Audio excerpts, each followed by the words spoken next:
नमस्कार। असली भारत लाइव में आपका स्वागत है। मैं हूं सुदामा बड़ोदा। पिछले 9 तारीख को अक्टूबर की काशीराम जी को श्रद्धांजलि देने के लिए मायावती ने लखनऊ में एक बड़ी रैली आयोजित की। लाखों की भीड़ उमड़ी और दलित समाज में नई चेतना जगी। मायावती बहुत लंबे समय से आंदोलन से और रैली से दूर रही हैं और इस बार जब उन्होंने लखनऊ में रैली की तो लोगों में बड़ा उत्साह देखा गया। उसके बाद से मायावती लगातार बैठकें कर रही हैं। सारे दल बिहार में चुनाव प्रचार में लगे हैं। सारा मीडिया बिहार पर फोकस कर रहा है, लेकिन मायावती की नज़र 2 साल बाद होने वाले उत्तर प्रदेश विधानसभा के चुनावों पर है और वो बहुत गंभीरता से संगठन को मजबूत करने में लगी है। राष्ट्रीय स्तर की, प्रादेशिक स्तर की और जिला स्तर की समीक्षा बैठकों का दौर लगातार जारी है। पिछले 20 दिन में वो कम से कम 15 बैठकें कर चुकी हैं। आकाश आनंद को उत्तराधिकारी भी घोषित कर दिया गया है। अब आकाश आनंद को बड़ी जिम्मेदारी मिल गई है। बिहार की जिम्मेदारी उनके पास पहले से है, लेकिन मायावती जी का पूरा ध्यान उत्तर प्रदेश पर है। कार्यकर्ताओं के लिए, बहुजन समाज के लिए मायावती ने एक संदेश भी दिया है। वो संदेश हम आपको बताएंगे। पहले ये देखते हैं कि मायावती जी बैठकों में कर क्या रही हैं। बहन जी का पूरा ध्यान भाईचारा कमेटियां बनाने पर है। वे दलितों और पिछड़ों की भाईचारा कमेटी बना रही हैं। वे दलितों और मुस्लिमों की भाईचारा कमेटी बना रही हैं। वे गांव लेवल पर भाईचारा कमेटियां बनवा रही हैं और उसकी समीक्षा खुद कर रही हैं। सवर्णों पर मायावती का उतना जोर नहीं है। उनका मानना यह है कि अगर पिछड़े साथ आ गए और अल्पसंख्यक वर्ग साथ आ गया तो सवर्ण साथ आएगा।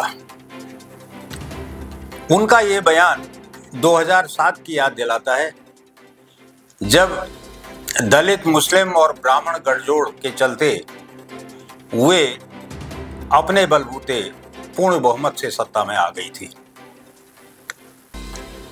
मायावती जिस तरह से काम कर रही है उससे लगता है कि वो बहुत गंभीर है।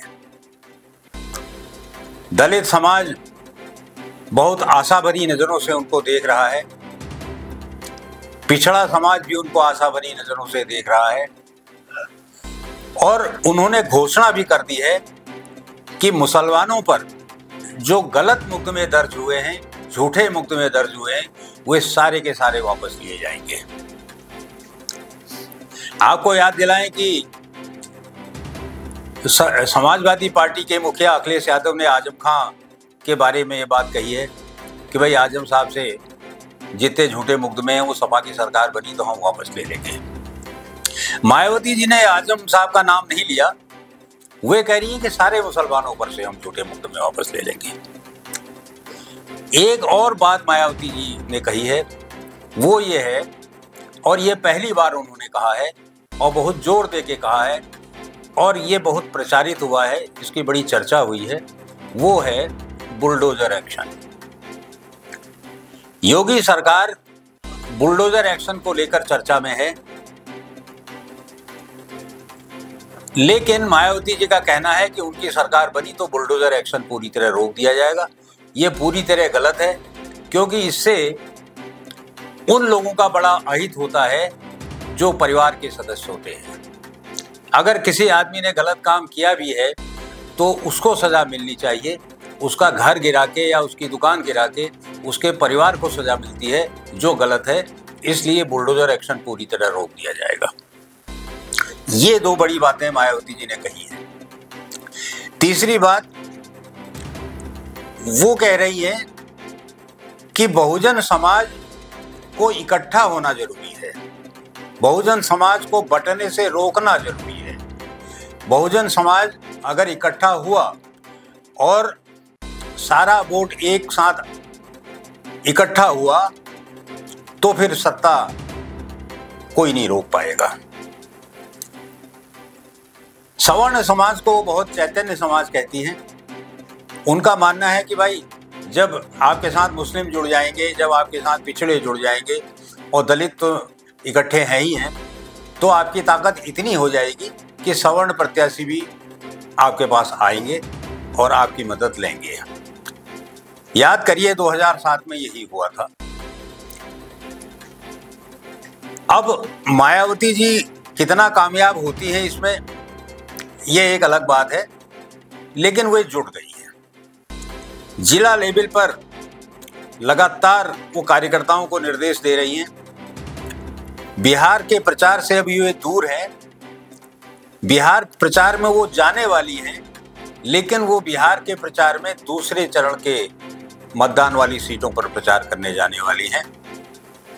6 तारीख को बिहार में पहले चरण के लिए मतदान होने वाला है और मायावती जी इसके बाद जाने वाली है। अब ऐसा वो क्यों कर रही है, इसका गणित वो ज़्यादा बेहतर जानती हैं। जिन सीटों पर चुनाव जीतने की संभावना है, जिन सीटों को वो कठिन मानती हैं, वहाँ उनके पास अपना गणित होगा। बहरहाल हमारा उद्देश्य आज बिहार पर चर्चा करना नहीं है, तो बिहार वाली बात को यहीं रोक लेते हैं। बात उत्तर प्रदेश की है। अखिलेश यादव ने जो पीडीए बनाया है उसमें पिछड़ा है, दलित है और अल्पसंख्यक है। आप अगर पिछला मायावती का कार्यक्रम देखें, जो बहुजन समाज या जो सर्वजन समाज की वो बात कर रही हैं, उसमें यही तीनों रहे हैं। एक तरह से देखा जाए तो अखिलेश यादव ने बहन जी की नकल की है। और अखिलेश पीडीए इसलिए कह रहे हैं क्योंकि मायावती जी खामोश हैं, रही हैं अभी तक। अब जब मायावती सक्रिय हुई हैं तो समाजवादी पार्टी में बड़ी बेचैनी है। अगर दलित वोट के साथ मुस्लिम वोट और पिछड़ा वोट मायावती जी के साथ जुड़ता है तो समाजवादी पार्टी के लिए बहुत मुश्किलें पैदा होंगी। मायावती जी लगातार हमलावर रही हैं। वे कहती हैं भाई समाजवादी पार्टी भरोसे लायक पार्टी नहीं है। गेस्ट हाउस कांड का भी कई बार वो जिक्र कर चुकी हैं। जिलों में, गांवों में दलितों पर होने वाले अत्याचारों में का भी वो जिक्र कर चुकी हैं। अब उनका फोकस ये है कि भाई आप अपने बलबूते इकट्ठे होइए, अपनी ताकत बढ़ाइए। अब आपको बताते हैं कि मायावती का संदेश क्या है। उत्तर प्रदेश में SIR शुरू हो गया है। SIR का मतलब है कि वोटर लिस्ट की समीक्षा का काम शुरू हो गया है। और वोटर लिस्ट की समीक्षा में जो BLO हैं वो घर घर जाके फॉर्म भरवाएंगे। तो मायावती जी का संदेश ये है कि दलित समाज को इसमें जागरूक रहना होगा और ये प्रयास करना होगा कि कोई भी दलित, कोई भी आदिवासी, कोई भी जनजातीय वर्ग का, कोई भी पिछड़े वर्ग का, कोई भी उपेक्षित वर्ग का मतदाता लिस्ट में नाम जोड़ने से न चूके, सबके नाम उसमें आ जाएं। तो इसकी जिम्मेदारी भी उन्होंने कार्यकर्ताओं को दी है।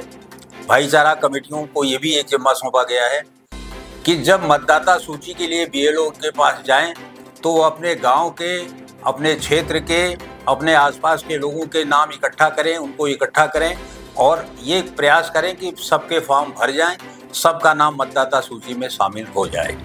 तो ये एक बड़ी बात उन्होंने संदेश दिया है। अब संगठन की जिलावार रिपोर्ट वो मांग रही है और इस रिपोर्ट के आधार पर वो फिर आगे की रणनीति बनाएंगी। फिलहाल ये बहुत महत्वपूर्ण घटनाक्रम उत्तर प्रदेश में हुआ है। दलितों को एक नई उम्मीद और एक नई आशा जगी है कि अब मायावती जी सक्रिय होंगी और फिर से दलितों की एक सरकार बनेगी और फिर से दलितों पर अत्याचार की घटनाएं रुकेंगी और फिर से समाज इकट्ठा होगा। अब मायावती जी इसके बाद और क्या कदम उठाती है, इसके लिए फिर अगले एपिसोड में बात करेंगे। आज के लिए बस इतना ही। बहुजन समाज के सारे लोगों से निवेदन यह है कि वो इस चैनल को सब्सक्राइब करें और अगले एपिसोड का इंतजार करें। बहुत बहुत धन्यवाद।